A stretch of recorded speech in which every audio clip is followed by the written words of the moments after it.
And today we have someone very special for you, John Perkins, best-selling author of Confessions of an Economic Hitman and Hoodwinked. Actually, Professor Pakis wants to say a few words before he goes on. So, Professor Pakis?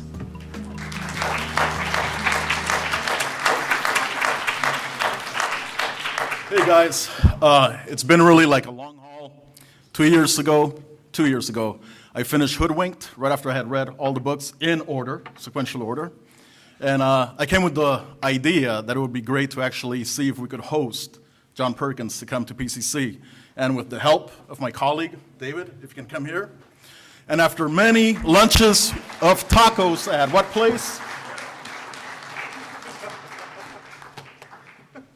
We pretty much succeeded. And John, if you could please come up here and enlighten us. Thank you very much.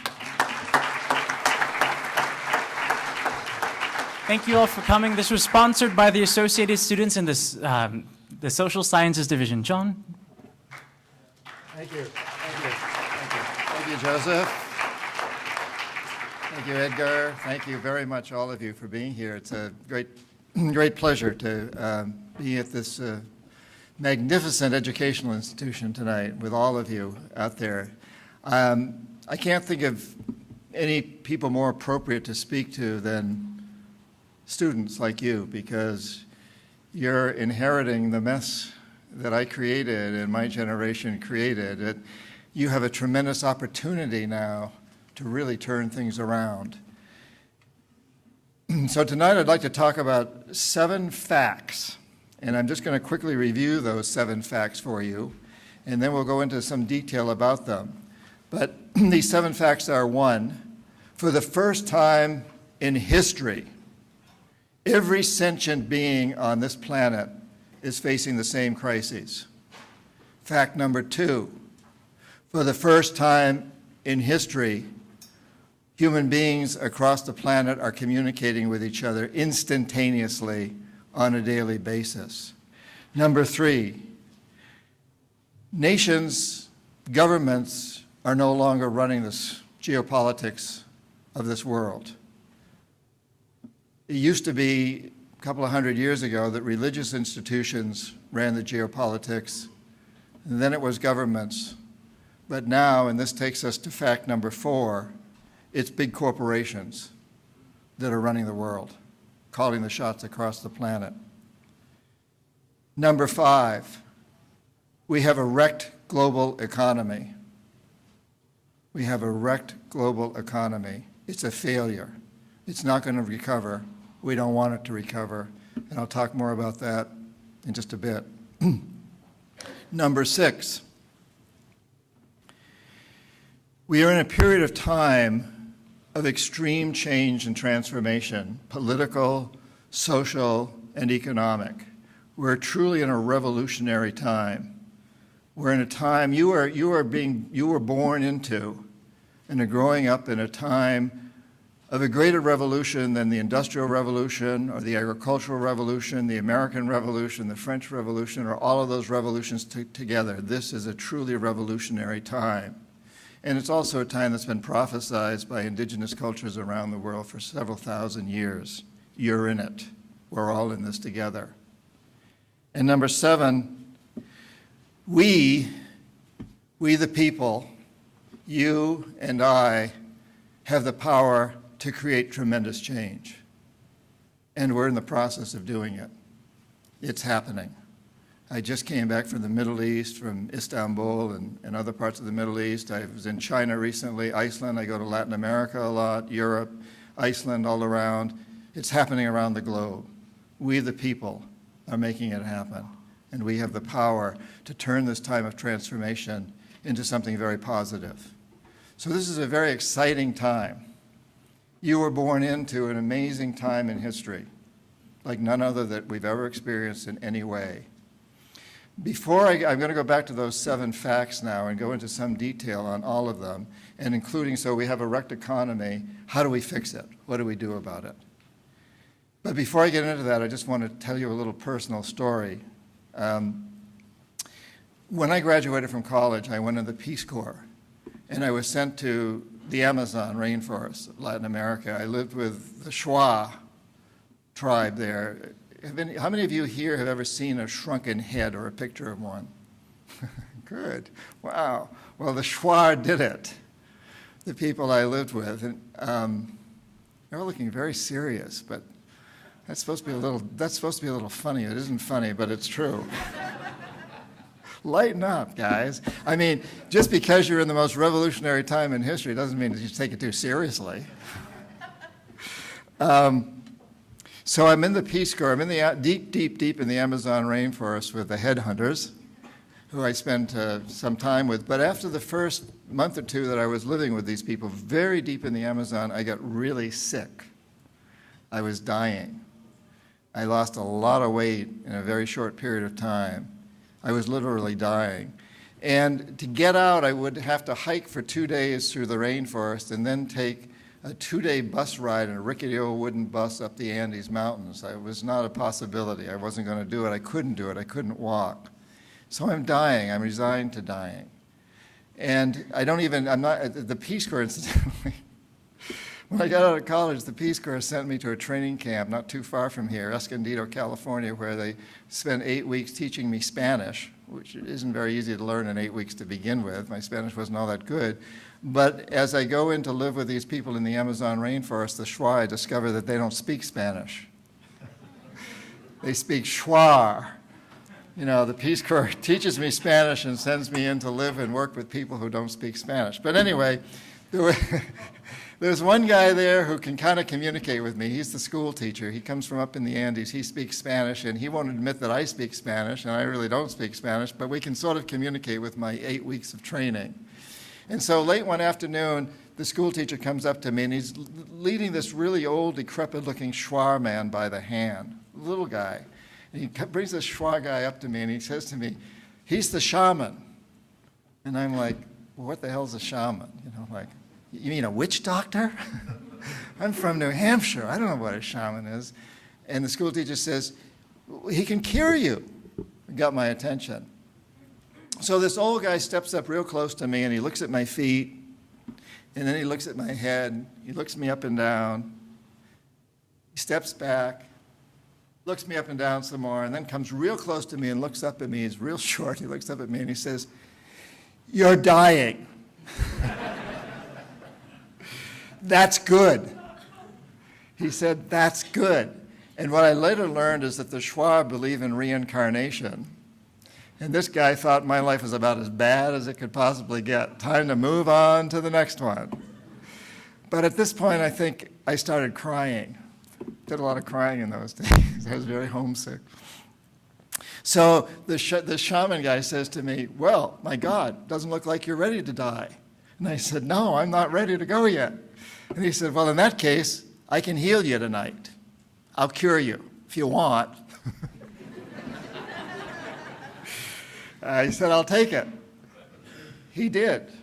That night, he took me on a classic shamanic journey, which I've written about in some of the books that I wrote before the economic hitman books.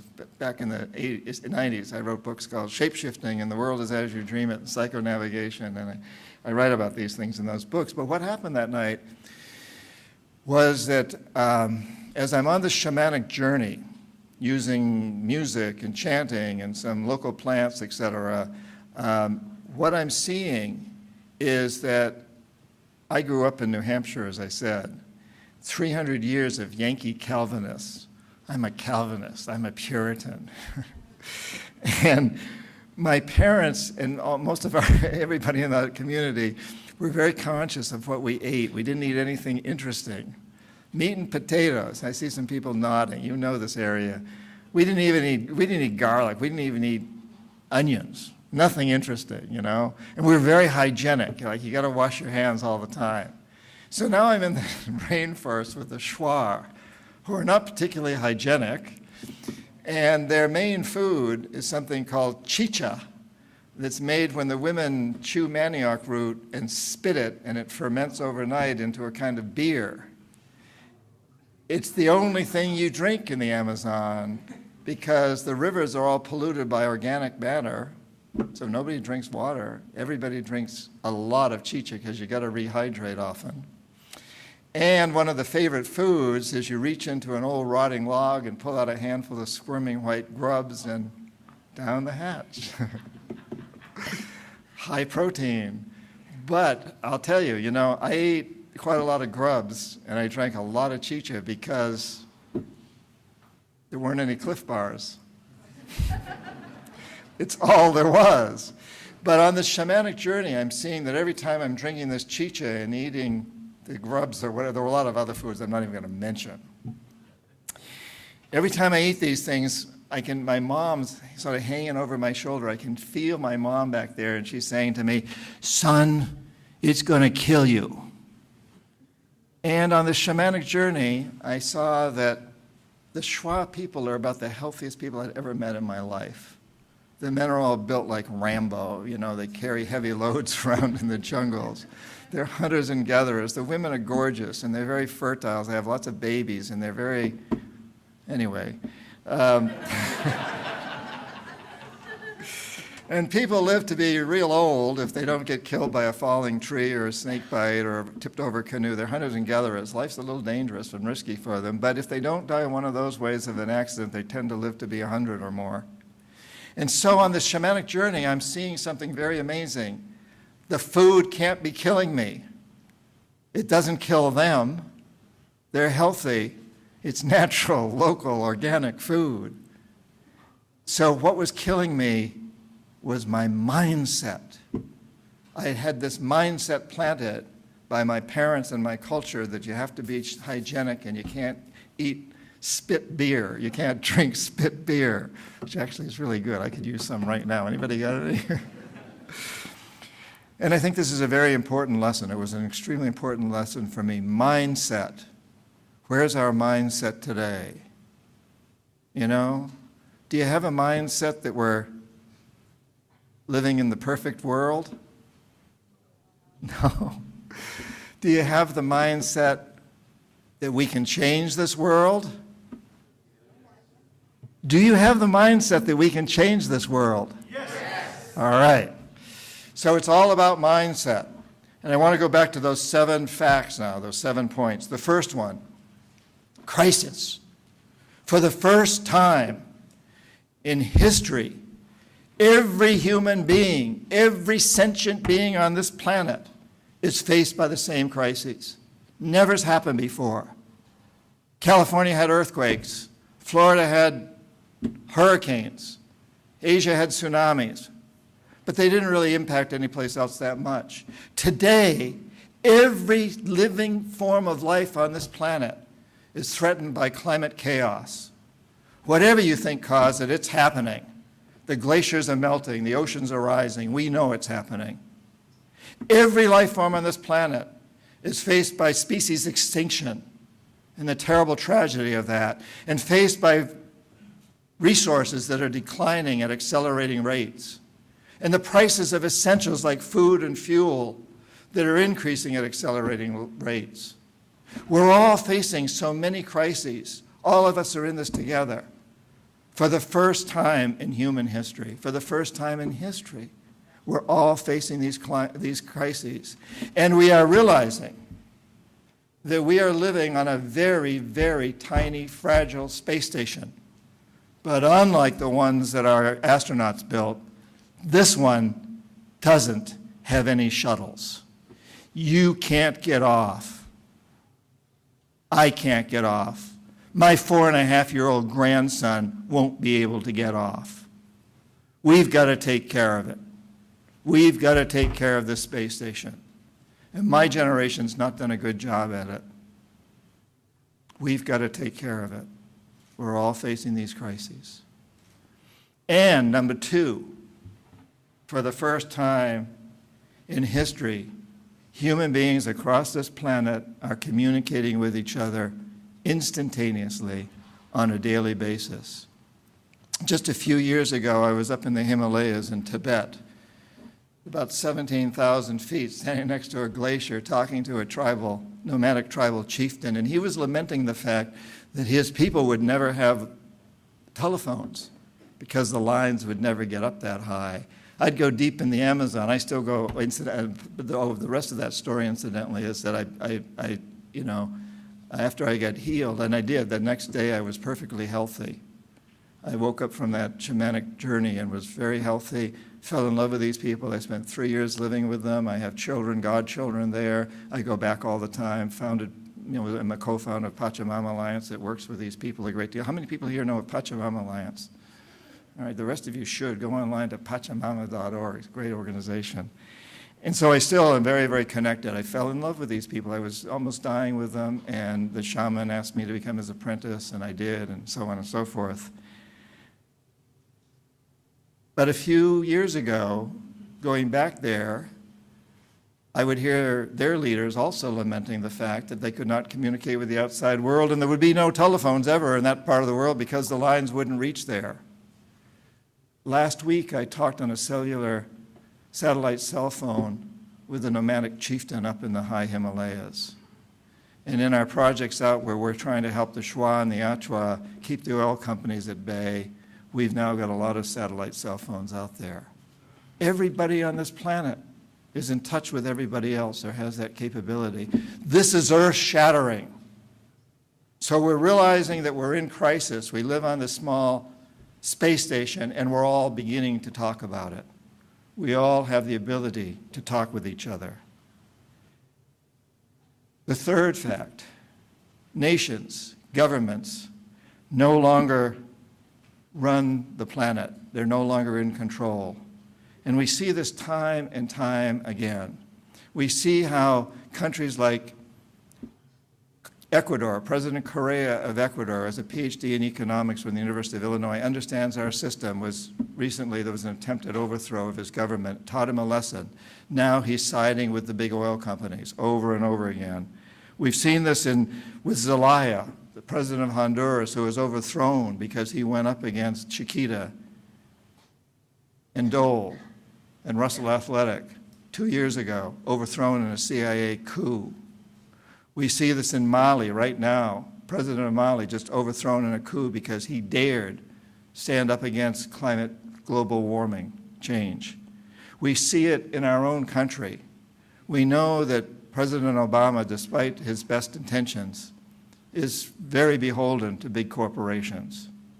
And we must understand that our governments and those who run our governments, including Obama, are in extremely vulnerable positions. We saw recently the head of the IMF, Strauss-Kahn, taken down by the accusation from a chambermaid that he'd raped her in a hotel room. I don't know the truth behind that. Maybe he raped her, maybe he didn't. What I do know is that instantaneously, with one accusation, before it was ever proven or disproven, this man was taken down. He lost his job, he lost his reputation, and he was about to run for president of France, which he won't do now. And that served notice on Obama and every other world leader that you can be assassinated today by an accusation. We don't need bullets anymore like we did in Kennedy's day. We assassinate people through character assassination, and you better believe that Obama knows this. So those who run our governments and the governments themselves have lost the power. We've moved from this time when governments took the power over from religious organizations to a new time when the governments have lost their power and they've been replaced by the big corporations, big oil, Monsanto, all the Wall Street firms that we read about constantly, Coca-Cola, many companies, you know them, they are running the world today. They control our mainstream media. They own it, or they control it through their advertising budgets. They control our politicians. Nobody in the United States or any of the other so-called democracies gets elected without corporate support. We saw that very clearly with Obama. That's why Wall Street now runs his financial programs, and Monsanto and agribusiness run his agricultural programs. And this is not to blame Obama. Nobody can get elected in this country without that financial support. And even if they could, even if a Ron Paul came along or somebody else came along and took no corporate support and managed to get to be president, which is highly, highly unlikely, but even if that happened, that president would still be surrounded by a Congress that's totally beholden to big corporations. And today, as we speak here today, I head to San Francisco tomorrow to speak at a university there, and then I go to Washington, D.C. the next day, speaking in Washington. And today in Washington, D.C., there are 35,000 lobbyists, most of whom work for big corporations. How do you compete with that? You don't. The big corporations are in control. And I have to say this, in a way this is good news, and I'm going to get into that in a few more moments, because we do have power over the corporations. But before I go there, to say that these corporations today are in a position that they were never in politically and power-wise before, but also they have a goal that they never had before. So when I went to business school in the 60s, I'm getting old enough that I can't even remember and don't want to. When I went to business school in the late 60s, I was taught that a good CEO makes a decent rate of return on investment. That's the only way you can get investors. But in addition to that, a good CEO takes good care of his employees. You know, as I said, his, because I went to a business school where there were about 200 students and only one was a woman. So we were told in those days, his. That's changed now. Thank God that's changed, because we've got to bring women into a much more powerful position. And men have to bring out their femininity more, too. It's really, really important, and I want to talk about that in a few minutes, too. But we've got to do that, and it is happening. But so I was told that a good CEO makes a decent rate of return on the investments, but he also takes good care of his employees, gives them health care and retirement pensions, takes good care of his employees. Imagine that. And a good CEO takes good care of his customers and his suppliers. And his company is a good community citizen, pays taxes. Imagine, corporation paying taxes. And does more than that, contributes to schools and recreation centers, is a good community citizen. Well, in the 1970s, that all changed. Milton Friedman, Chicago School of Economics, came along and said, no, no, no. The only responsibility of business is to maximize profits, regardless of the social and environmental costs. And a corollary to that was, let's not regulate business. Business shouldn't be regulated because that gets in the way of making profits. And the next corollary is, business should do everything. Privatize the government. Give the schools to the corporations. Give the jails to the corporations. Give the utility systems to the corporations. Don't sell them, give them. Even the military. Today we've got more corporatized private military in Afghanistan than U.S. soldiers there. So we have these corporations that have taken over, and they have this one goal: maximize profits regardless of the social and environmental costs. I got to tell you, I'm a capitalist. Capitalism's been around for about 400 years. It's been through a lot of iterations. It's a chameleon. It goes through all kinds of things. I'm a capitalist. I hate this form of capitalism. I call it predatory capitalism, and it ain't working. We have wrecked our economy. We are living in a wrecked economy, a disaster, a failure. It's the only way you can describe it. One example, less than 5% of us live here in the United States, and we consume almost 30% of the world's resources, while half the world is starving or on the verge of starvation. Is that a model? No. You can't repeat this in Africa, Latin America, China, India. These places may want to replicate it, but they can't. 5% consuming 30%. Do the math. Doesn't work. Need another 5 planets like this one without any human beings to make it happen. It's not going to. It's a failed system. And it's also a failure because we know out of that 5% that consume 30% of the resources, 1% of that 5% consumes the vast majority, the infamous 1% versus the 99%. Terrible failure. Another sign of the failure is that our economy is based on killing people. 62% of the official U.S. economy goes to the military, and that doesn't include Iraq or Afghanistan. Imagine that. They're not even included. It doesn't include all the spin-offs. That's 62%. It doesn't include the money that the military suppliers pay to their insurance companies, their banks, their healthcare systems, their food suppliers, et cetera, et cetera. We are an economy based on killing people, a militarized economy. And meanwhile, roughly half the world starves to death. We've created a failure, and I want to just address for a moment my role. Here's my confession time here. My role in this, because I think it explains kind of how this system evolved. How did we get here? Well, in the 70s, there were a few of us economic hitmen out there perpetrating the system that Milton Friedman so eloquently envisioned. And we worked many ways to create a new empire, a corporate empire. But perhaps the most common way, what we might call the generic way, was that we would identify a country that has resources our corporations covet, like oil, arrange a huge loan to that country from the World Bank or one of its sisters. But the money never actually went to the country. They didn't ever see a cent of it. Instead, the money went directly to our own corporations to build big infrastructure projects in that country, things like power plants and industrial parks that benefited a few wealthy people in those countries, as well as our own corporations that were the major beneficiaries, but didn't help the majority of the people at all. They were too poor to buy electricity, can't get jobs in industrial parks because they don't hire many people. And yet they were left holding a huge debt that they couldn't possibly repay by plan, by intent. And so at some point, we go back to the country and say, since you can't pay your debt, sell your oil real cheap to our oil companies without any environmental or social regulations or restrictions or commitments. Or allow us to build a military base on your soil. Can you believe we have 137 countries around the world have U.S. military bases on them? 137.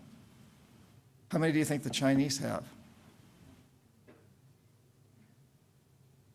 None, except in their immediate sphere of influence, which unfortunately includes Taiwan and Tibet.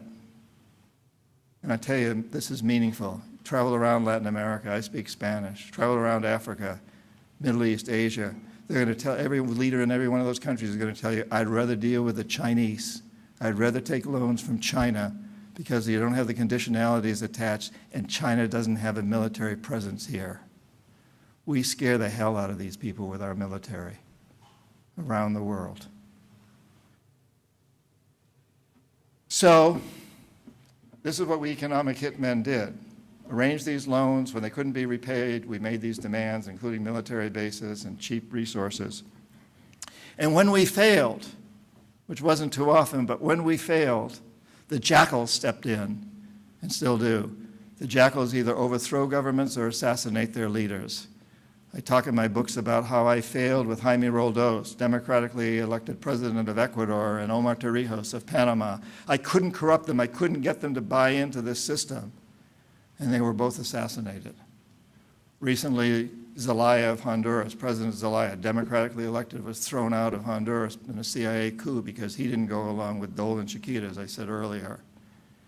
We've seen it happen to Mossadegh in Iran, Allende in Chile, Arbenz in Guatemala, Lumumba in the Congo, Diem in Vietnam, on and on and on and on. This has happened. It doesn't matter whether these presidents are democratically elected. If they're not cooperating with our corporations and they don't cooperate with the economic hitmen, they go out. And in the few cases where the jackals fail, like with Saddam Hussein, they couldn't take him out. He wouldn't buy into the economic hitmen, and the jackals couldn't take him out. His security was too good. He had too many look-alike doubles. In those cases, as a last resort, we send in the military. So this is the way this empire has been built.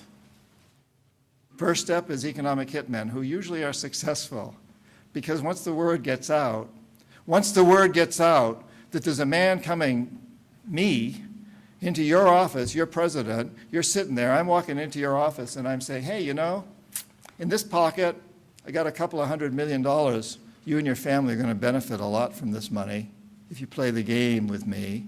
But if you don't, in this pocket, I got a gun. It's aimed at you. And I don't really have the gun. I never did anything illegal, actually. But I knew the guys with the guns were right behind me. And the presidents know this too. They remember. So that's how we got to where we are today to a very large degree. Predatory capitalism. And this world that's controlled by corporations for the first time in history. And we know now what we have here on our hands is a failure. The economy's failed. That's pretty obvious to all of us. Our politics is not doing too well. And do we want to return to normal? No, because normal is that 5% consuming 30%, 1% of the 5% consuming the vast majority of the 30%, and half the world starving. Now, my 4.5-year-old grandson, whose name is Grant, he lives near me up on an island off the coast of Washington State, and I go out in the woods walking with him often.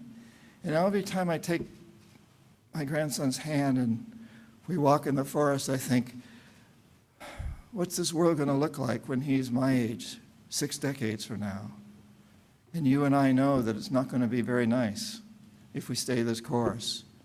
But we have the opportunity to turn it around. And so this is when we get into the part of how to fix it. How do we fix this wrecked economy? We don't want to go back to normal. We want to fix it. And I think the first step in this process is to recognize that we truly are living at this time of extreme transformation, political, social, and economic. And it's really a revolution that's been prophesized for millennia by indigenous cultures. And probably a lot of you are aware that we're now in the year 2012, which is the Mayan year of the prophecies. Actually, the big date is December 21st, 2012, and I'm taking a group of people down to the Mayan lands to do rituals with the Mayans. If any of you want to come, I'll have some flyers on the signing table afterwards. You can also, for that or anything else, go to my website, johnperkins.org. Tough, that's a tough one, johnperkins.org. I'm not a calm, I'm orgasmic. Organic, sorry.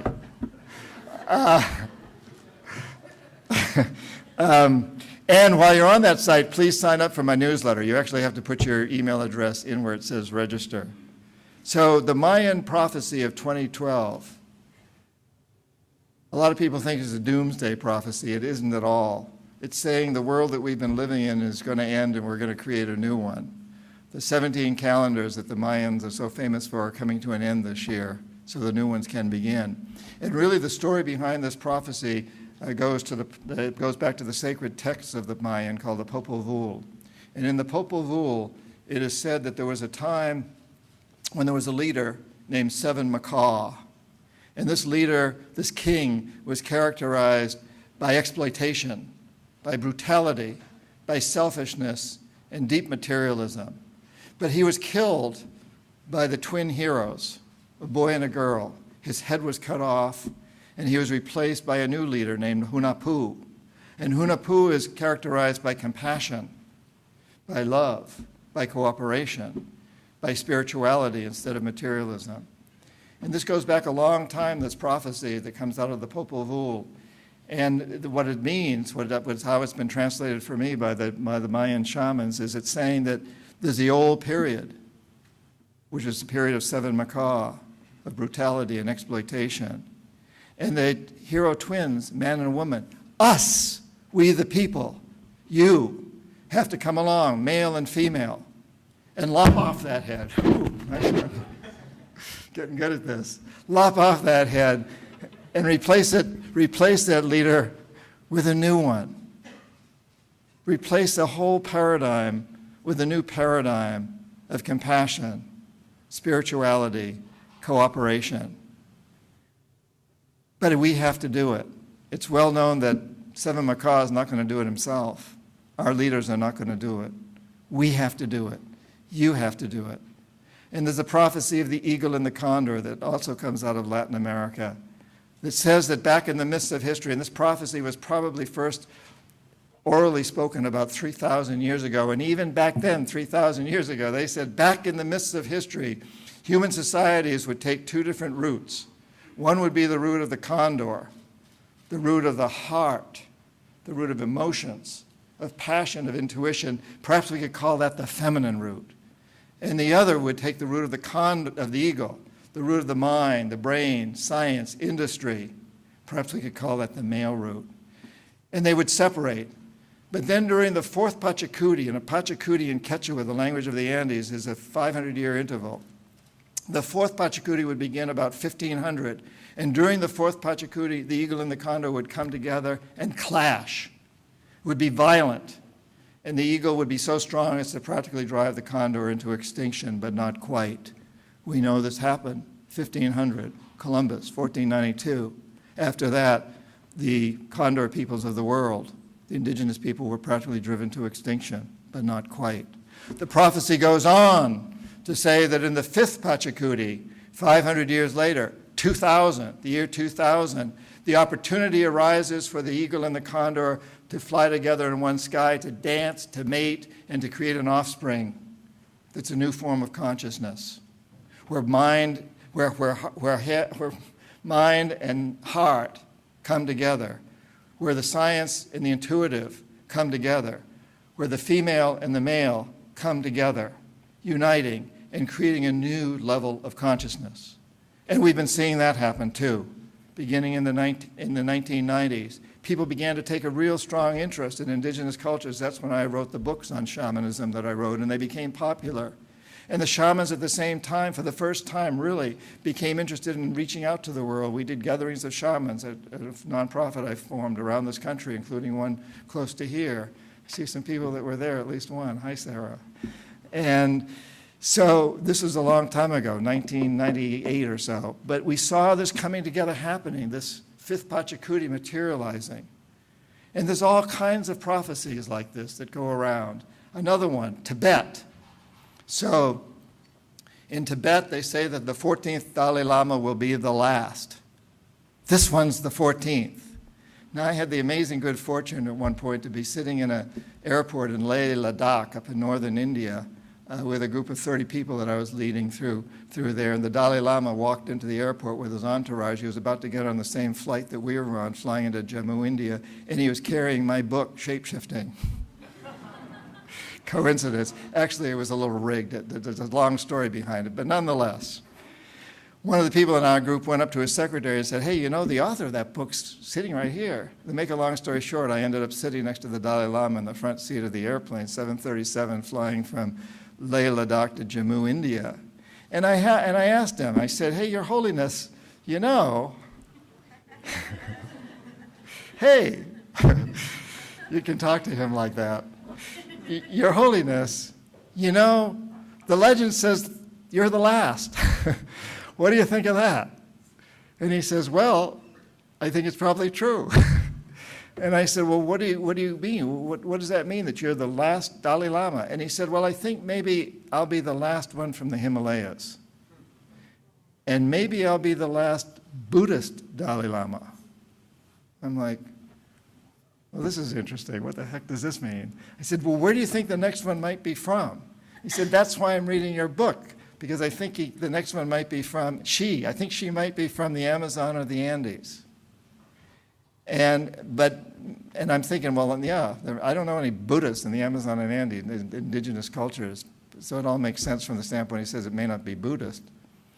So as a result of that flight and us hanging out together, he invited the 33 people in my group and me to his house a couple of days later up in Dharamsala.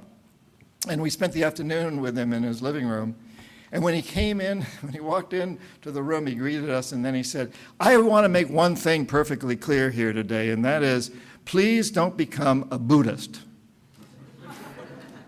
The world doesn't need any more Buddhists, but do practice the Buddhist principles of compassion and cooperation and love. And then I got it. Like, that's why it could be somebody from the Amazon or Andes who doesn't know anything about all the gods and goddesses and dakinis and everything else of the Buddhist tradition, and doesn't worry about the male hierarchy that's built up around the Dalai Lama and all this stuff, which I don't think he's very happy with. And so there's another one of those legends that says that we are at a time of radical change. And of course, there's the Shambhala, the legend of Shambhala, and there's the Age of Aquarius, which begins this June. And just a very quick deviation here about the Dalai Lama, and this is a little bit of a deviate sort of thing here, but I want to share it with you because it's kind of cute. So at the end, when we're all meeting with the Dalai Lama, everybody gets in a line, you go up to the Dalai Lama, and everybody exchanges white scarves with him. You may have seen that. So you exchange put a white scarf on him, and he takes it off and puts it on you and gives it to you. You walk away with it.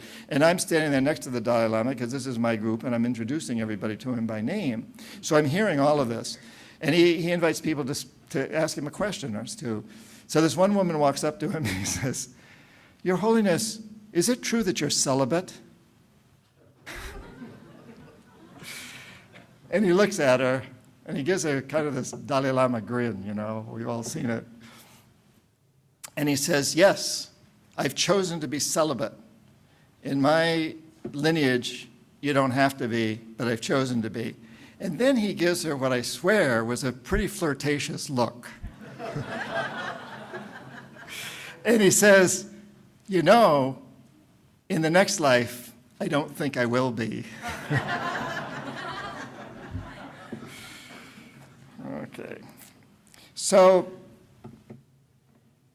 here we are in this time of prophecies. And all of the prophecies say that you have to do it. The leader's not going to do it. And they tell us that the world is as you dream it, which is the title of one of my books. And I've been told that over and over and over by indigenous cultures, that our dream is what materializes on an individual level and on a larger level. And really that's why I told the story earlier about my own sickness in the Amazon, because I basically had bought into a dream that if I ate these foods that my mother didn't approve of, I'd die. And I changed the dream. And one night, a shaman helped me change the dream. It changed everything. And I think you've all experienced this on one level or another at some time. It works individually, but it also works collectively. And so one time after I sold an energy company that I owned in 1990 and made some money on it, I went back to the Amazon to these people who'd saved my life back when I was a Peace Corps volunteer. And I said, "I've come here to help you save your rainforests." And they said, "Well, that's great, but if you want to help us save the rainforest, don't try to change us. We're not destroying the rainforest. You are. Your oil companies are, your lumber companies. And most of all, it's your dream. You've had a dream of big buildings, lots of cars and heavy industries, and maybe that dream worked for you for a while, but now you're discovering that it's a nightmare. So the only way you're going to save these rainforests, or the only way you're going to save the planet that you would recognize, is to change your dream. Ultimately, that's the only thing that's going to work. Change your dream. The world is as you dream it, and whatever we dream and give energy to manifests. I teach a lot of shamanic workshops, including a week-long one at Omega that's coming August in upstate New York. You're welcome to come to that. It's online, too, about how we do that. How do we give energy to our new dreams? Because it's all about giving energy and manifesting, and we've been doing this on a collective level. Now we need to redirect that dream. We have had this dream of extreme material success, and we've realized it. And now we're understanding that it's a failed dream. The spaceship isn't going to survive it. We must change it. So we have to change that dream and give energy to it, and this is where you come in, and I'm going to move into this next part in just a moment, where you come in is the power of changing that dream. And I just want to give a little example before I move on to that part. A few years ago, I was in the Amazon with some Shuar people, just by myself, not with a group. Two young Shuar men and I took a hike up to the sacred waterfalls. It's a long, hard hike, and we spent a couple of nights up there doing ritual ceremony in the waterfalls. And on the way back, as we're just approaching the village where they live, the community, they stop, and they bend down, and they look at this plant. And then they stand up and they say to me, "You know, this plant is sick. And 3 days ago when we went up there, when we came by here, it wasn't sick. It's sick now. We got to report this to the elders." Well, I look at the plant. The first thing that amazes me is we've been by 1 million plants. We're in the Amazon. They picked this one. And it doesn't look very sick to me. There's a few little brown edges on the leaves, but, it's a plant. That night they call a meeting of the elders, and they have this long discussion that goes on all night, drink a lot of chicha, and eat a lot of grubs. And by the end of the evening, early morning actually, they reach a consensus. The whole community reaches a consensus, and they decide that they don't know if this is actually true or not, but they're thinking that maybe they've noticed other trails where the plants are getting sick too, that maybe the message here is that they're overusing their trails. They don't know this for sure, but if that's the case, then they're destroying their jungle for their children and their grandchildren. They don't know if this is the case, but if there's any possibility that their current actions are bringing any harm to future generations, they're going to change. And so they close down those trails. It's a huge sacrifice. They don't have chainsaws. Not easy to make a trail in the jungle. It's a big sacrifice. A few days later, I'm back in the United States. I'm driving from the airport to my home, listening to NPR radio, and this was a few years ago. There was a discussion going on in Congress at that time, in the United States Congress, as to whether there was any global warming or not. And if there is global warming, can we be sure that our industries are creating it? And if we can't be sure that our industries are creating it, then let's not do anything to hurt our industries. And I was so struck by the difference. Illiterate, uneducated, savages in the jungle of Ecuador would sacrifice everything if there was any possibility that their current activities were bringing harm to their children or grandchildren. The most educated nation in the history of the world, perhaps, or one of the most educated, the wealthiest, can't make a similar decision. It comes down on the side of big business and industry. So we're in this period of time when we're recognizing what we must do. We're all getting it. You know, I know, we've got to change. The prophecies tell us that we have the opportunity to change. All the signs are there. We must change. And I think what's most important of all here tonight is to understand that you have the power to make this change happen. And it's the only way it's going to happen is if you and I do it, we the people, because the leaders aren't going to do it. They never have. We didn't get rid of slavery in this country because Abraham Lincoln found himself in the White House. We got rid of slavery because we voted in a guy who was opposed to slavery, and then we fought a horrible civil war, sacrifice. Women didn't get the right to vote in this country because Woodrow Wilson was pro-suffrage. He was not. But he wanted to take us into war in Europe, World War I, to defend democracy in Europe. Women followed him all over the country, carrying placards, shouting, singing, writing editorials, and saying, "Mr. President, we will not send our men to defend democracy in Europe when we don't have it here. You give us the right to vote, and we'll consider sending our men to Europe." And women got the right to vote. It's always been this way. We didn't get out of the Vietnam War because Richard Nixon was a peacenik. He wasn't. We, the people, had to do it. And now we're on a much bigger campaign. We've got to go after the corporations because they are the controlling power. This is not about governments. I'm not discouraging anyone from going into government or voting at all. No, it's got to go hand in hand. But we have to recognize that the big corporations are pulling the strings. Not too long ago, the laws of this land, I remember these days, were written by our elected representatives. They aren't anymore. Not the major laws. They're written by corporate lobbyists who run the laws through our elected officials. Not so long ago, we could envision the planet as this big globe with roughly 200 countries, of which a few had a lot of power. Soviet Union, United Kingdom, United States. Today, we better see this globe, roughly 200 countries, big, huge clouds drifting around it. These are the big corporations. They know no national borders. They don't listen to any particular sets of laws. They strike partnerships with the Chinese and the Taiwanese and the Tibetans.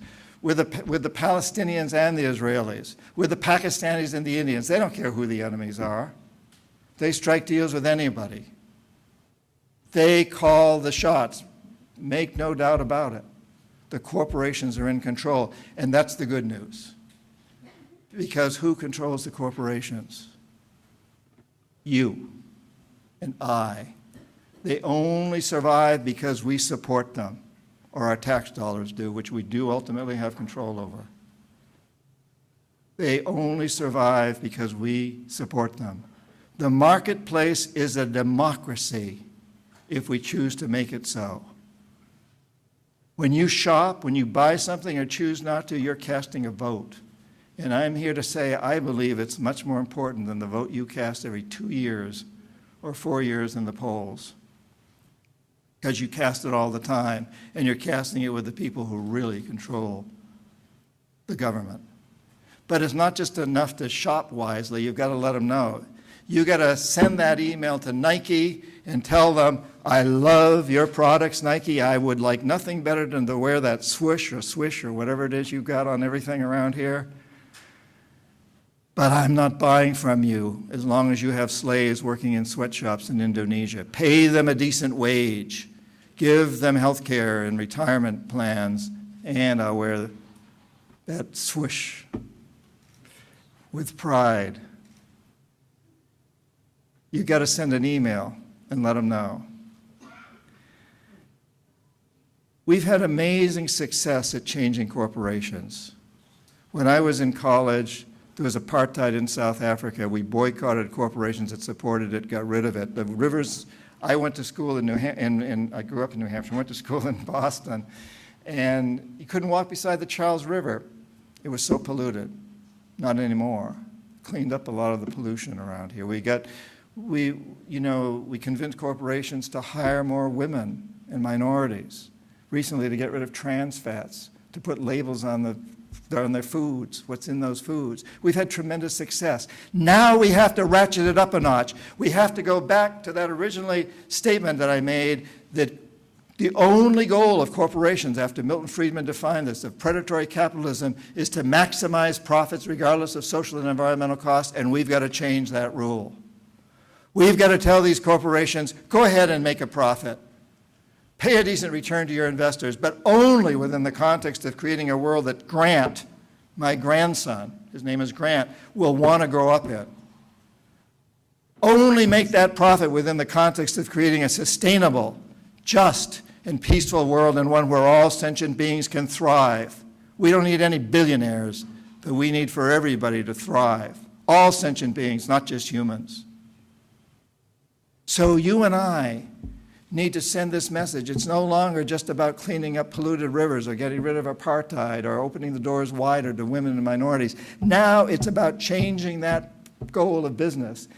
And it's nothing revolutionary about this. For the first 100 years, the United States was a country. No corporation could get a charter in any state of the United States unless it proved it was going to serve a public interest. Charters lasted on average 10 years, and then the corporation had to go back and prove it had served a public interest and would still continue to do so in the future. That all changed after 100 years in the late 1800s when the Supreme Court decided that corporations had the rights but not the responsibility of individuals. We must return to that kind of a value. Corporations must serve you, the public. Serve a public interest. Forget about that 1%. The corporation needs to be there to serve the 99%, and you and I need to make that happen. Let's face it, we've sent a message, a clear message to corporations over the past. We've said things like, hey, you know, I want cheap tennis shoes, relatively cheap, good, cheap tennis shoes, and if that means they have to be made by slaves, I'll just look the other way. I want cheap petroleum for my car, and if that means we have to destroy Amazon rainforest, I'll just look the other way. We must send a new message now, and that message is, I only want to buy from corporations that are committed to creating a sustainable, just, peaceful, thriving world, that are committed to serving the public. to serving me, to serving us, to serving our children. And we need to move into a whole new economy while we're at this business. And what an exciting prospect this is. Let us pay those companies to, instead of making missiles and tanks, come up with technologies that will clean up the polluted soils of Nicaragua and every other country on this planet. And technologies that will clean up all the polluted waters of Africa and the polluted air around the world.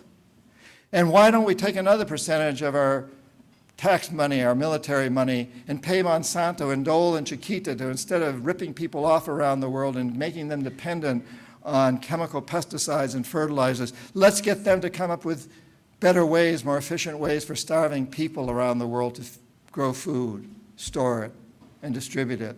There's a tremendous opportunity here. There's a tremendous opportunity in alternative energy, as we all know, in alternative transportation. What the hell is the point of driving around a 2-ton vehicle to move a 180-pound body? That's our system of transportation. Is that insanity or what? Boy, did I see a lot of that getting from the airport to here today in Los Angeles. So, a new economy. And the other thing that we need to do is look at who we hero worship. Who do we idolize? Who's on the front of our magazines? I think you ought to put some of your professors on the cover of Time magazine. Edgar, that's where you belong, you know?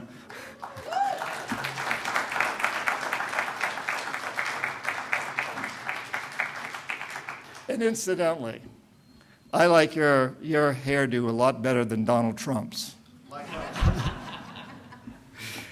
He can make the cover of Time with that awful hairdo of his. Can you imagine putting a person up out on the front page of any newspaper who made his fame by firing people?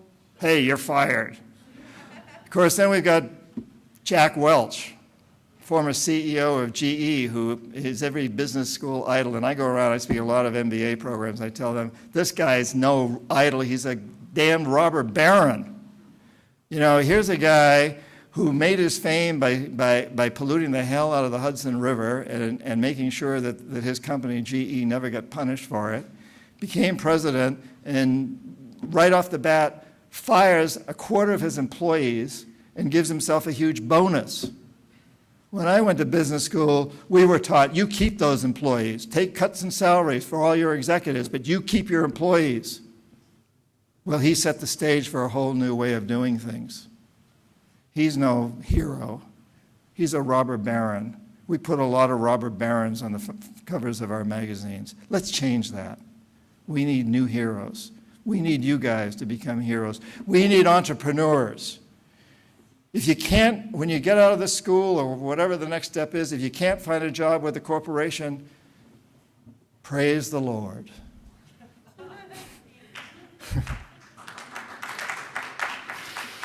Praise the Lord. Create your own. We need entrepreneurs. We need people to come up with good ideas in transportation and energy and banking. Get rid of the Federal Reserve. Come on. Sick organization. Terrible, corrupt, robber barons. So robber barons have stolen your country. Are you going to let them get away with it? Well, that was pretty damn feeble. They will get away with it if you can't respond better than that. Robber barons have stolen your country. Are you going to let them get away with it? No. All right. So, what are you going to do? What is each and every one of you going to do? And this is the part of the talk I like best, because I know exactly what to tell you. Every single one of you has to follow your passion. Now, I can't tell you sitting here right now what each of you has as a passion, but I know every one of you has passion, and you have talents. I have a passion for writing, and hopefully some talent. So that's where I devote I'm working on a book right now, and I'm not sure that I've got that talent anymore. I don't know. It's a struggle. And incidentally, Confessions of an Economic Hitman was rejected by 30 publishers. And that was on the New York Times bestseller list for a year and a half. So if you ever get discouraged, think about me opening 30 rejection letters. Oh my God, another one. Do I want to send it off again? Okay. Don't get discouraged. Follow your passion. Because only by following your passion will you be successful. And if you follow your passion, you will be successful. You will be 100% successful. I'm not saying you're going to become a billionaire because I don't think that's successful, but you will be successful. So look to your passion and look to your talents and use them. If we all follow our individual passions and talents, but we head for the same destination of creating a sustainable, just, peaceful, thriving world, a world my grandson will want to inherit, and that means every child on the planet, because for the first time in human history, your kids and mine growing up anywhere in the United States or anywhere else cannot inherit a good planet unless every child and every corner of this planet inherits that same planet. The children growing up in Botswana and Bolivia and Israel and Palestine and Pakistan need to have the same opportunities, the same sustainable, just, peaceful, and thriving planet that my grandson expects to have. And that's the only way it's going to happen, and this has never been true in history before. So there's another first in history. And you follow your passions. You know, I'm going to bring this to a close real soon and go into some questions and answers, but just a couple of very quick things here. Growing up as a kid in New Hampshire, I go back, as I said, 300 years. My ancestors fought in the American Revolution and every other major war since. And I was always struck as a history student how fortunate we are that Tom Paine did not lead armies. And George Washington did not try to write pamphlets. Paine had a passion and talent for writing pamphlets, and Washington had a passion and talent for leading armies. And Martha Washington had a passion and talent for organizing women to make clothes and shot for the men at the forefront. They all followed their individual passions and used their talents, and they headed for the same destination, to get out from under the British yoke. We must do the same. Sometimes students ask me, well, should I go to work for corporations and try to change them from the inside, or should I work from the outside through a nonprofit organization or something to change them from the outside? And the answer is yes. Whichever one follows your passion. You know, if you can do it from the inside, good. We need that.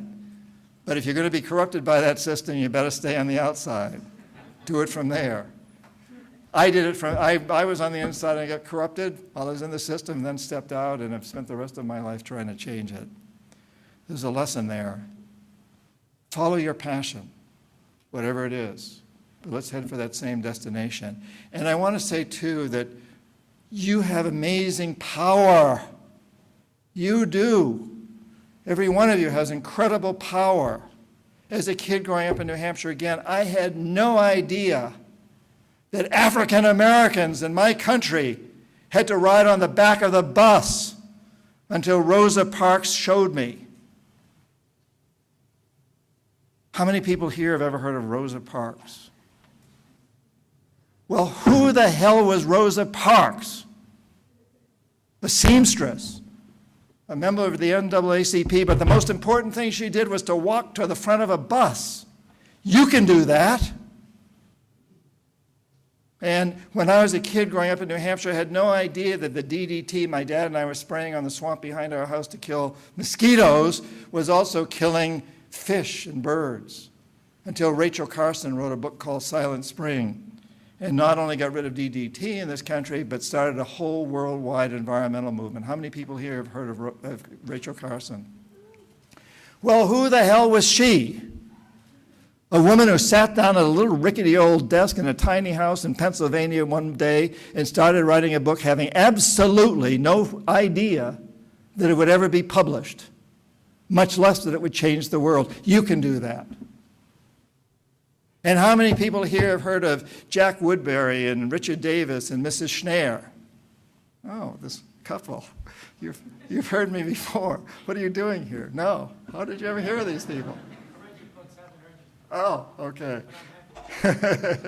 Well, Jack and Richard were my high school history and English teacher. and Mrs. Schneer was my third grade teacher. And as far as I'm concerned, they changed the world. I would not be standing here before you now if it weren't for those teachers. They taught me the power of the word. They taught me about history and how we can change history. And they taught me how to stand up for a bully. Mrs. Schneer, my third grade teacher. I went to this little school in New Hampshire, and there was a reform school in town. And the bad boys, all the bad boys of the state of New Hampshire went to this reform school, and they also had to go to the public school system because it was the only one there was, and they had to stay there till they were 16 because that was a state law. And when I was in third grade, there was a 15-year-old boy in my class, third grade, and he was mean. He used to push me around on the playground, and I'd go running to Mrs. Schneer, and finally, she didn't know what to do because they could keep him out of school, but they had to let him back in. So finally one day she said, "Johnny, you just got to stand up for yourself." And I said, "But he's big." And she said, "Well, here's my advice. Next time he pushes you, you just haul off and kick him in the shins and run like hell." I don't think she used the H word. I did. And a funny thing happened. He whimpered, and then he became my best friend, my ally, my protector. And I learned an incredible lesson about standing up to a bully and taking my own power. And that's what we've got to do now, all of us together. We've got to stand up to these bullies and take our power. And these teachers, changed the world. How many of you out there are teachers? Okay, congratulations. You're changing the world. You are the official teachers, but I want to rephrase that. How many of you are teachers? I want to see every hand go up because every one of you is a teacher. You're going to walk out of here today and you're going to talk. And tomorrow you're going to talk. You're going to talk. You're always teaching. So let's teach each other about the power that we all have. Let's teach each other that we're going to create a sustainable, just, and peaceful world. And I'm going to bring this to a close, and just by sharing with you one quote that I would like to share, and then we can go for questions if anybody has any. This quote, I think, is very relevant to these times, although it was written over 200 years ago. Came at a time in American history when things were pretty dire. George Washington and Martha Washington and Thomas Jefferson and Mrs. Jefferson, they all had stuck their necks in nooses. They were going to be hanged if they lost the revolution. These guys were traitors. They were terrorists. And Washington had essentially lost every battle he fought. Things were dire. He's at Valley Forge, holed up there. Continental Congress isn't giving his men shoes or blankets or ammunition or bullets. It looked pretty bad. Tom Paine came along, and he wrote the following, which I think is very relevant to today. December 1776. "These are the times that try men's souls. The summer soldier and the sunshine patriot will, in this crisis, shrink from the service of their country. But he who stands by it now deserves the love and thanks of man and woman. A generous parent should say, 'If there must be trouble, let it be in my day that my child may have peace.' If there must be trouble, let it be in my day that my child may have peace." Paine continues, "I love the man and woman who can smile in trouble, who can gather strength from distress and grow brave by reflection. By perseverance and fortitude, we have the prospect of a glorious future." By perseverance and fortitude, we have the prospect of a glorious future. And I think that's why we're all here tonight. I think you all came here tonight because you have the perseverance and the fortitude, and we're going to move into a prosperous future together. I think you're here tonight so that my grandson, Grant, 6 decades from now, can look back and say, "Thank God those people came together at that school in Pasadena in April 2012 and committed to creating a sustainable, just, and peaceful world, a sustainable world for all sentient beings. Thank God they came together, and thank you for coming together. Thank you."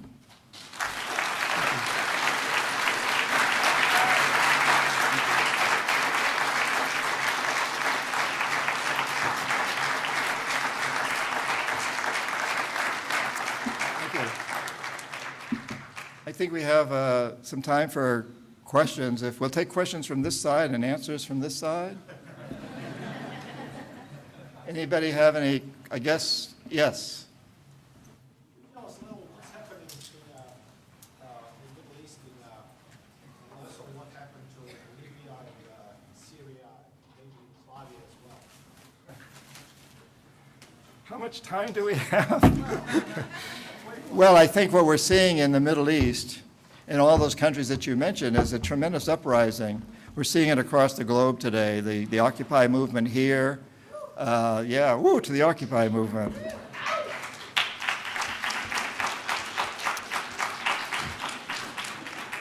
We're seeing in the Arab Spring, we're seeing it in the democratization of Latin America, we're seeing it in people standing up to Putin.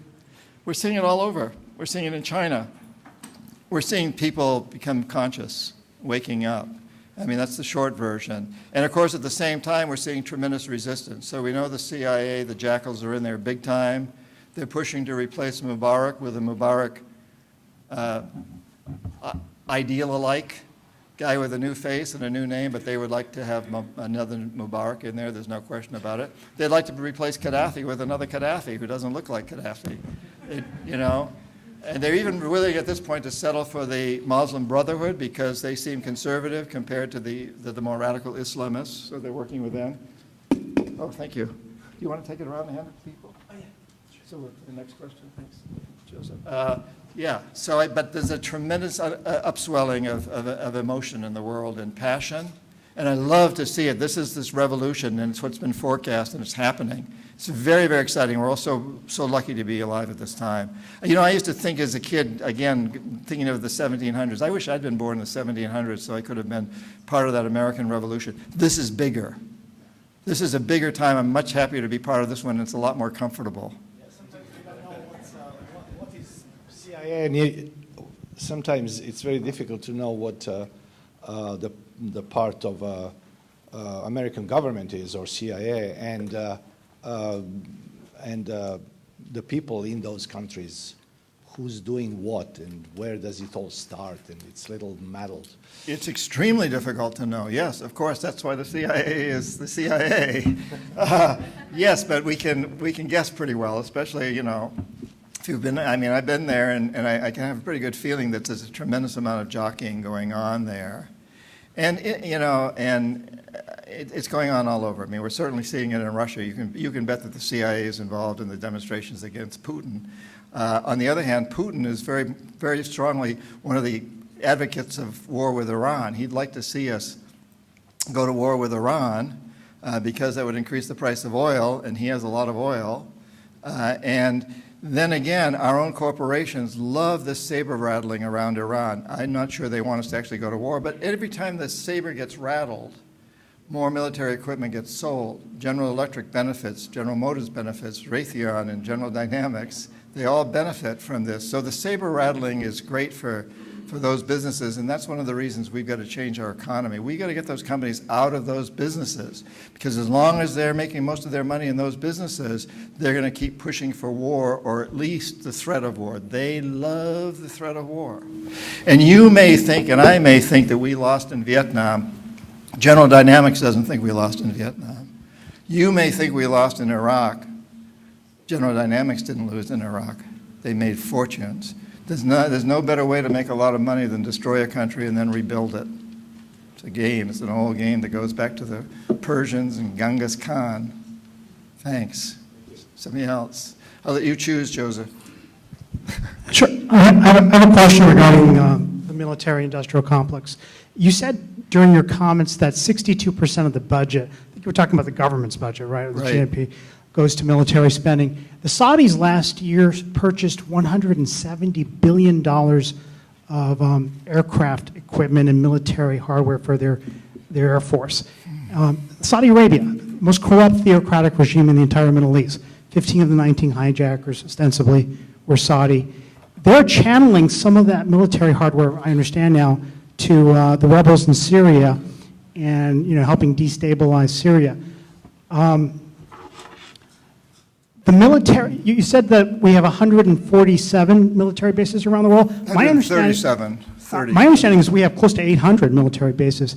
No, countries. There are 137 countries. Oh, countries, with countries. US Sorry, I military bases, apologize. right. Well, all right, so we're the empire. We're the empire.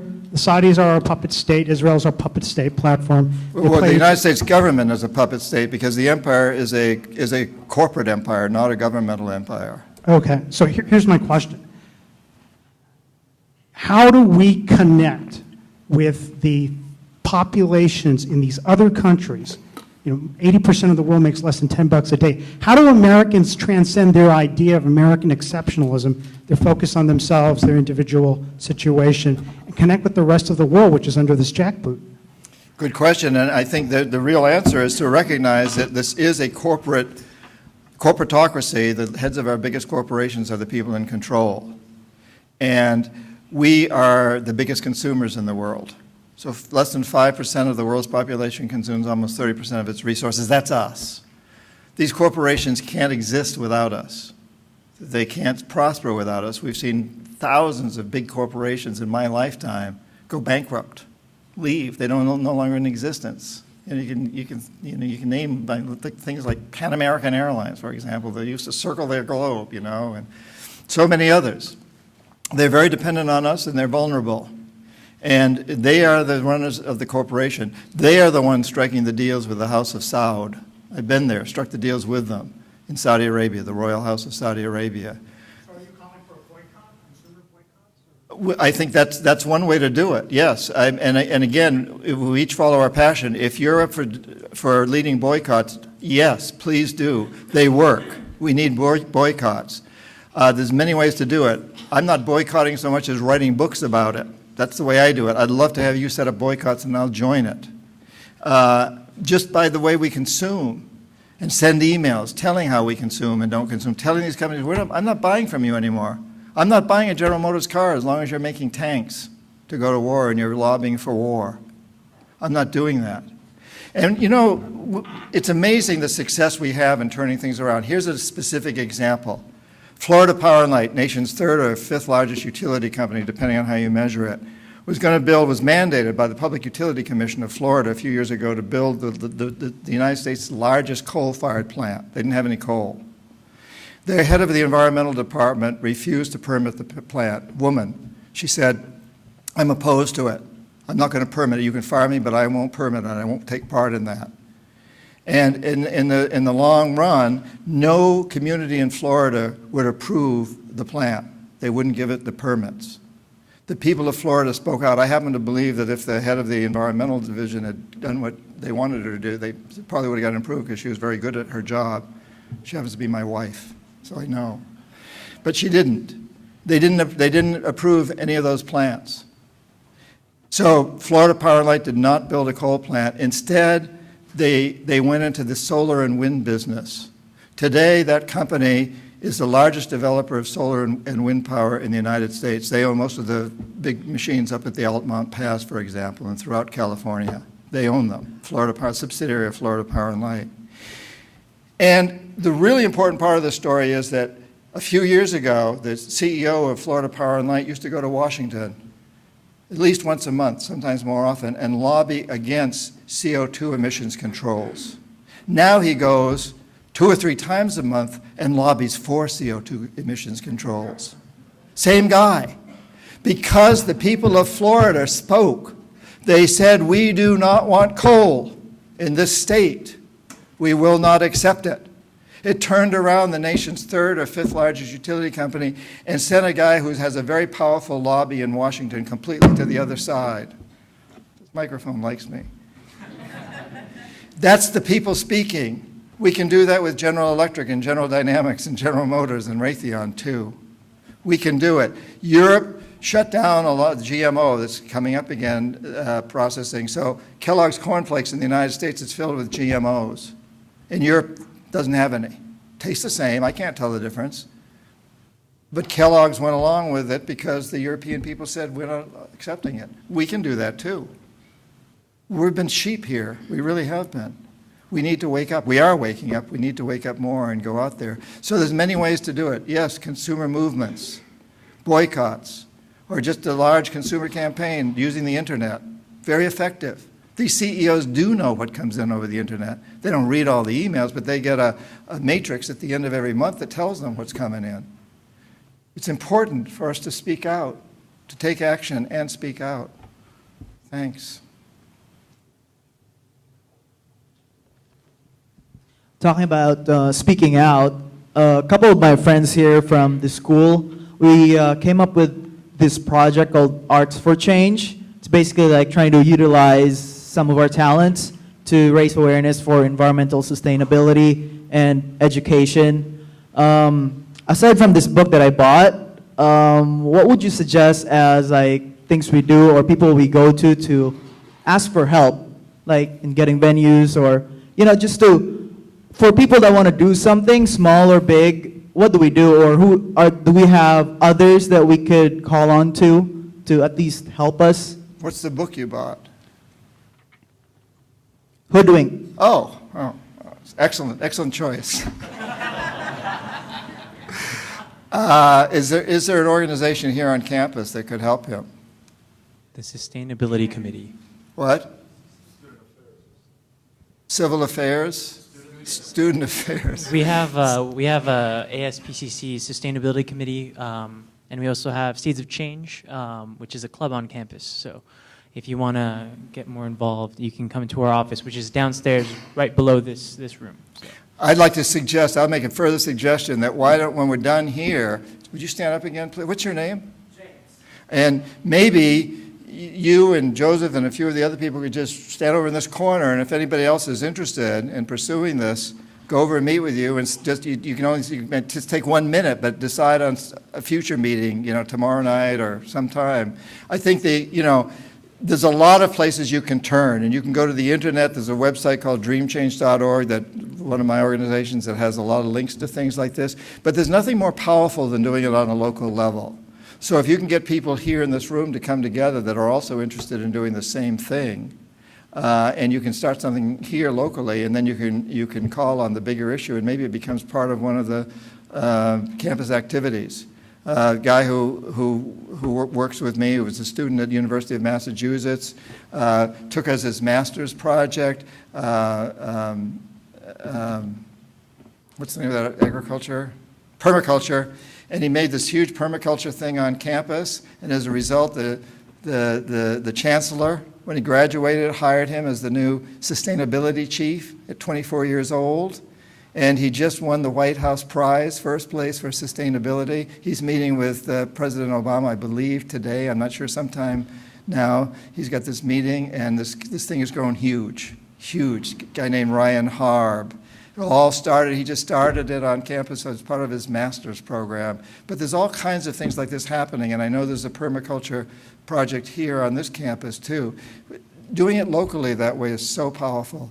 Something I didn't really talk about a lot, but the idea of being really strong locally, using local banks. You know, get out of Bank of America, get out of Wells Fargo, put your money in a local bank that's going to help the local communities and snub its nose at the Federal Reserve to a certain degree, not real strongly, but a little bit. And I also want, since I'm on that run, to just mention again, we've got to bring out the feminine. You know, you women, you got to take more and more positions of control. We men have to help you take it, but you got to take it too, by God. Go out there and grab it, but be sure you bring in those feminine values. You know, don't be men in women's clothes. You know, nurturing, receptivity, and we men have to open more and more to that part of ourselves. The Schwa say, they have a great saying, they say, women work really hard to build beautiful, delicate, wonderful nests. Men go out and steal nests. Sort of true. So we need you women building beautiful, delicate, wonderful nests and stop our men from stealing nests. Okay, I can't get off that question, but let's move rapidly on to the next one before I really make a fool out of myself.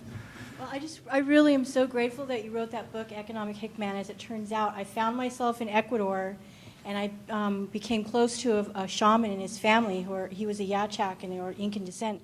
Pure, beautiful family that very important in their community. He formed an association, and that before he did that, you know, it was illegal, and they were killing people for practicing indigenous medicine. So the shaman who formed this association worked with Congress to get the laws changed, to make it possible for them to practice. And when I met him, I had started hearing that there were people coming around and flattering him and talking to him, and he learned the expression "piece of the pie" from these people, and he was naive. He was very humble and very important, but he didn't understand. And when I heard that, the first thing that I did was send him a copy in Spanish of your book. I was here in the United States when I heard that, but I was so grateful that that book existed, because what else was I going to do? How could I help him? Because it was so important that he remained firm because of the influence he had in the community. And so, not directly related to that, but I just want to thank God for that book. I'm so grateful that I could do that. Where were you in Ecuador? It was right outside Tena. His name's Fidel Andy Grefa. They had an association of shamans. We're down on the Napo River. Right, exactly. And he kept going over the Andes to Congress and works with the universities and done a lot of work in that respect.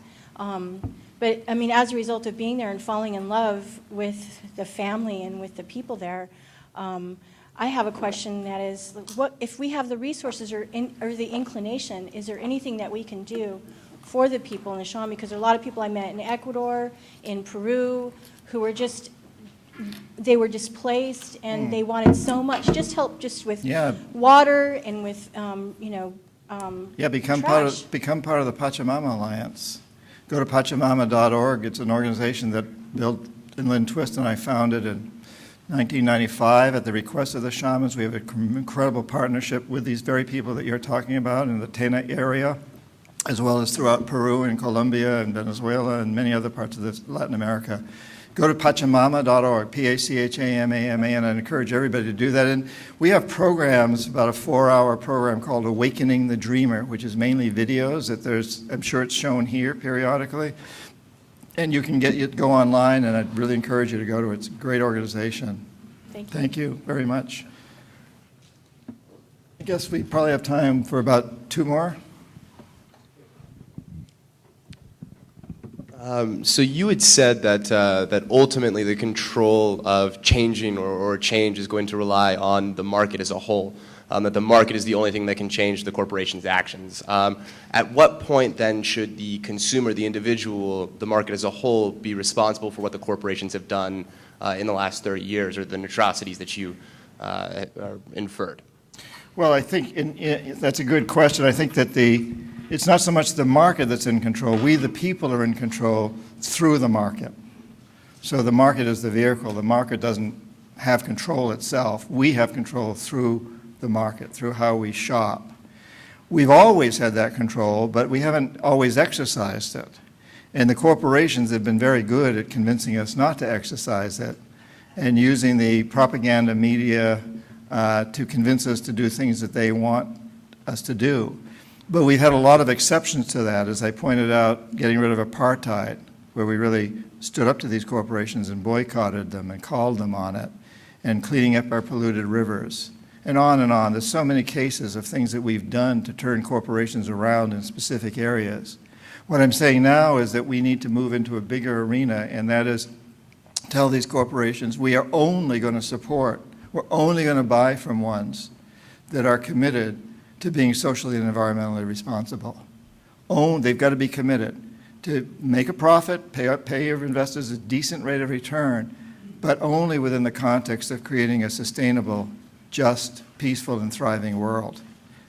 Make sure that those are the corporations you support, you buy from. Don't buy from any others. And send them emails and let them know that you're not buying from them because they're not doing that, and let the ones that you are buying from know that you are. You know, none of them's perfect at this point. Maybe nobody ever reaches perfection.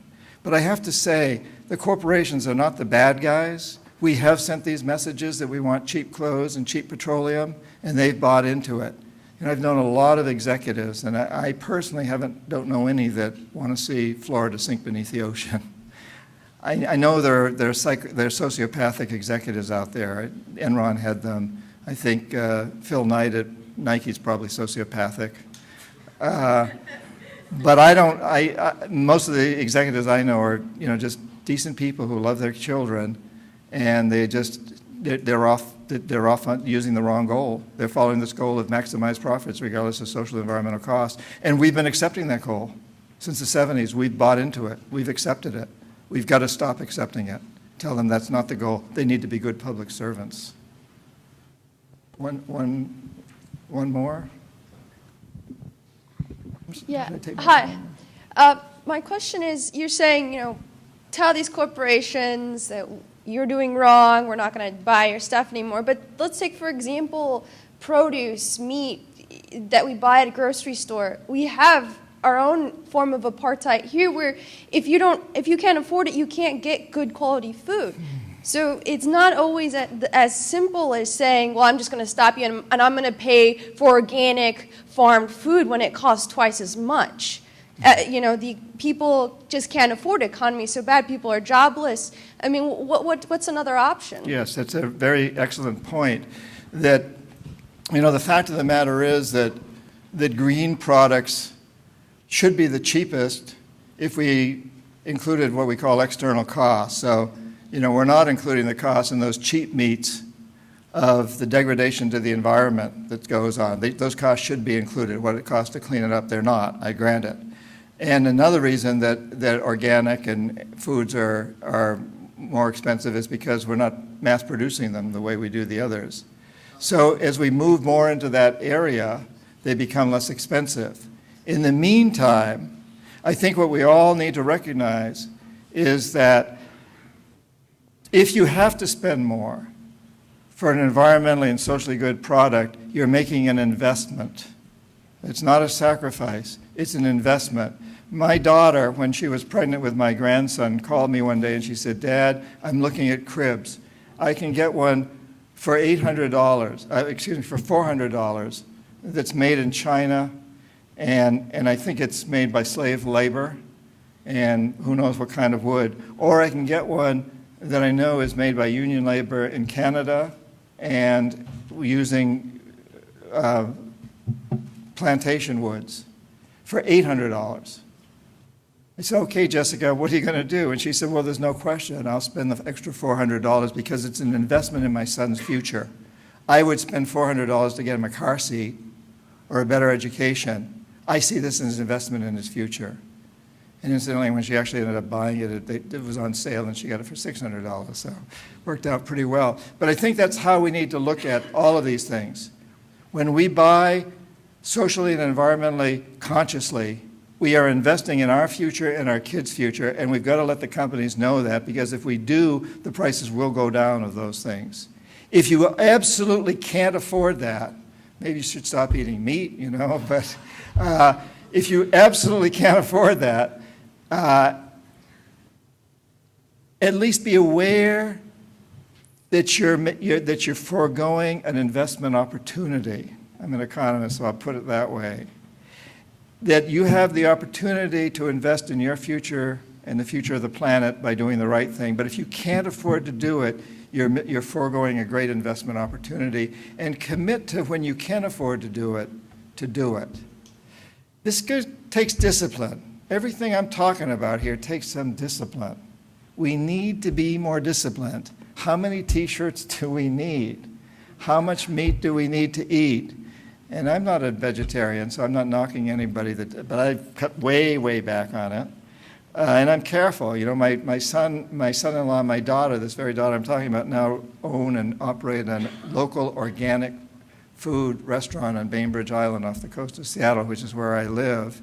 And an interesting thing they found is they serve organic foods, but they buy a lot of their foods from farms that aren't certified organic. They go and check them out, and they know they're organic, but they can't afford the $25,000 fee it takes to be certified organic in the state of Washington.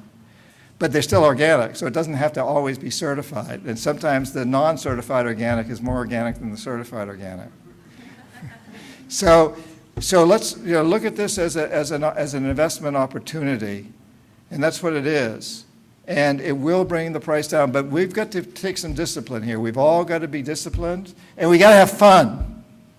This has to be fun, because what on earth could be more fun than changing the world and making it a better world? What would you rather do with your life than make a better world? And let's have fun doing it, the old mantra of the anti-Vietnam War movement that I'm old enough to have been a part of sex, drugs, and rock and roll, man. Let's get out there. You got to have fun doing this, you know? So I think with that, it's probably a good place to stop before I really get into trouble here. But I would just like to leave you with that thought that, you know, follow your passion and have fun doing this. This is a great adventure. This is the revolutionary time. And don't kick yourself too hard if you can't buy the right thing tonight, but make sure you do it tomorrow. And I want to say to all of you who ask questions, and those of you who have questions that we didn't have time to get to, you know, follow that passion. If your passion is bringing the price of organic foods down, that's yours. Make it happen. You make it happen. You know, if your passion is working with labor unions, work with them. If your passion is organizing boycotts of corporations, do it and have fun doing it. Follow your passion, use your talents, and together we'll change the world. And boy, do I look forward to making that happen with all of you. Thank you so much.